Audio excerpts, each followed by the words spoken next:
El crimen organizado envió un mensaje claro dirigido al secretario de Seguridad Federal, Omar García con el Harfuch, expediente en la mano.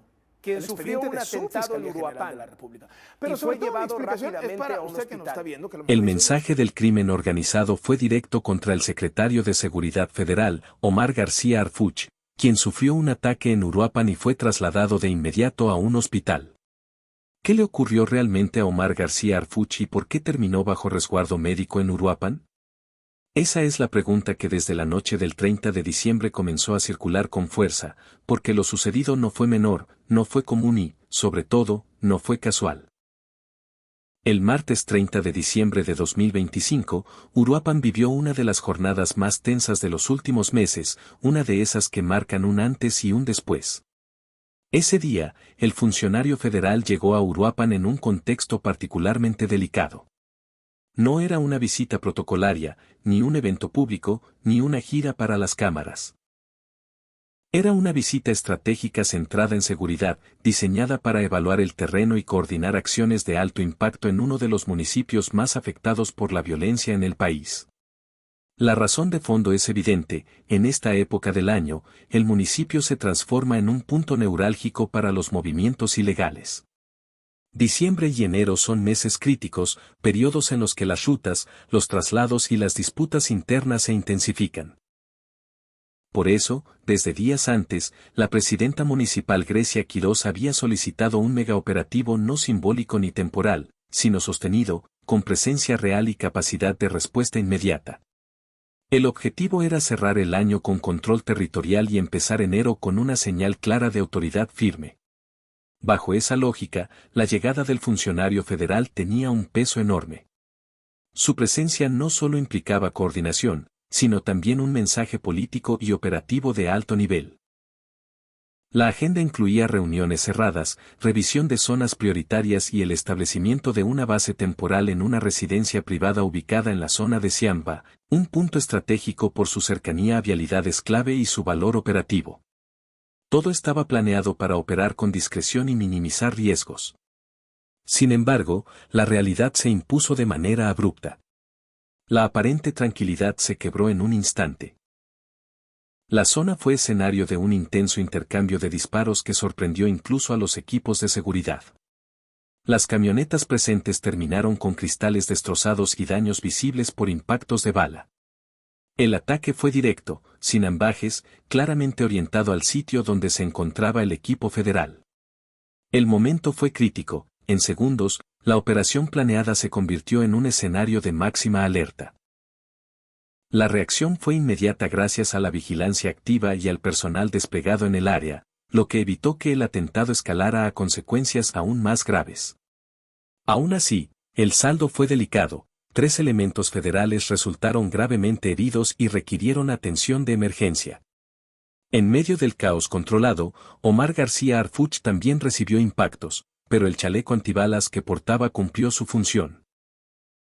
El golpe fue contundente, dejó lesiones visibles y contusiones, pero evitó daños internos o afectaciones vitales. Hay que entenderlo bien: aunque el chaleco salva vidas, el impacto genera trauma, duele y deja secuelas temporales. Por esa razón, el funcionario fue trasladado de inmediato a una zona médica en Uruapan, completamente escoltado y resguardado, donde permanece bajo observación estricta. Este solo hecho altera por completo el panorama. Un funcionario federal de alto nivel termina en urgencias tras un ataque directo en Uruapan. Eso no es un detalle menor, no es una anécdota, es una señal inequívoca del nivel de desafío que enfrenta el Estado en esta región. La respuesta local fue decisiva. Apenas se recuperó un control parcial de la situación, Grecia Quirós ordenó el despliegue inmediato de los elementos municipales más confiables, cierre de accesos, refuerzo de perímetros y concentración de fuerzas en la zona del ataque. La instrucción fue clara: no permitir repliegues, no dejar espacios y actuar con contundencia. La reacción coordinada permitió cercar el área y reducir significativamente la movilidad de los responsables. El operativo derivó en un golpe directo a una célula del crimen organizado que operaba en esa zona. 17 personas fueron detenidas, 2 de ellas en estado crítico y una más falleció tras recibir un impacto en el pecho durante la intervención. Todo esto transcurrió mientras la zona permanecía acordonada, bajo vigilancia constante y con movimientos estrictamente controlados. La noche avanzó entre revisiones, traslados y aseguramientos, en un ambiente de tensión que dejó en evidencia que el municipio atraviesa uno de sus momentos más complejos. El mensaje detrás de este episodio es contundente. El crimen organizado ya no solo disputa territorios, ahora confronta directamente a funcionarios públicos, incluso a figuras clave de la Estrategia Nacional de Seguridad. Eso eleva el nivel de riesgo y obliga a replantear las acciones en curso. Este hecho cobra aún más relevancia al analizar el contexto reciente de Uruapan. Tras la muerte de Carlos Manso, el municipio perdió atención a nivel federal, pese a que los niveles de violencia y la percepción de inseguridad se mantuvieron elevados. Hoy, Uruapan registra cifras que, en proporción, superan a las de regiones enteras en otros países, lo que refleja la gravedad del problema. Paradójicamente, lo ocurrido el 30 de diciembre vuelve a poner al municipio en el centro del radar nacional, no por discursos ni promesas, sino por un hecho concreto que evidencia la urgencia de una estrategia profunda, sostenida y sin simulaciones. Desde el gobierno municipal, el mensaje ha sido firme: no habrá intimidación ni retrocesos.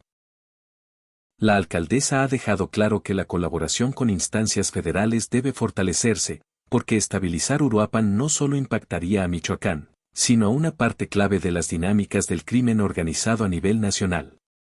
Si esta zona se recupera, el impacto no sería simbólico, sería estructural, un golpe directo a rutas, operaciones y cadenas completas que hoy afectan no solo al municipio, sino a muchas otras regiones del país. Lo que pasó el 30 de diciembre no es un accidente ni un episodio aislado, es una advertencia. Es la confirmación de que la disputa por el control territorial sigue vigente y de que ignorar a Uruapan tiene consecuencias reales.